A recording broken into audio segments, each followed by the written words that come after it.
জয় জুবিন দা নমস্কাৰ। মই হিমাংশু, আপোনালোকক মোৰ ফেচবুক পেজলৈ স্বাগতম জনাইছোঁ। এয়া আপোনালোকে দেখিবলৈ পাইছে অৰুণাচলৰ গল্ডেন পাগোডাম বুদ্ধ মন্দিৰ। এইটো ৰাতিৰ ভিউ আপোনালোকে চাব পাৰে, কিমান ধুনীয়া লাগে। এইটো দেখিছে, এইটো এনেকৈ সোমাই গৈছোঁ মই। এইটো ৰাতিৰ ভিউ হয় দেই। যদি আপোনালোকে ৰাতি আহে গল্ডেন পাগোডা এনেকৈ দেখিবলৈ পাব, ধুনীয়া লাগে ৰাতি।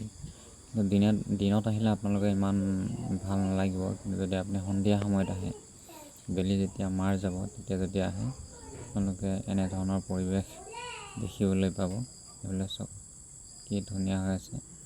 কিন্তু ইয়াতে 7টা বা 8টা বজাত টোটেলি বন্ধ কৰি দিয়া হয়। তো আপোনালোকে আহিলে এই 5টা বজাৰ পৰা বা 4টা বজাৰ পৰা 8টা বজাৰ ভিতৰত আহিব, তেতিয়া এনেধৰণৰ সুন্দৰ ভিউ পাব, নেচাৰেল ভিউ পাব। কি ধুনীয়া লাগে, লাইট চাইট জ্বলাই থৈ দিয়া থাকে সেইবিলাক দেখিছে।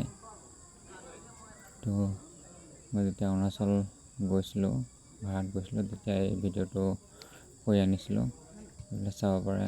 এনেকৈ ইয়াতে চেণ্ডেল খুলি যাব লাগিব, দেখিছে এনেকৈ। এইবিলাক চাওক কি ধুনীয়া, ঘাঁহ বনখিনি কি ধুনীয়া হৈছে। এইটো ইয়াৰ গেট আপোনাৰ এইটো মেইন গেটৰ হয়, কিন্তু ইয়াৰ গেট আপুনি কেইবাখনো দেখিব।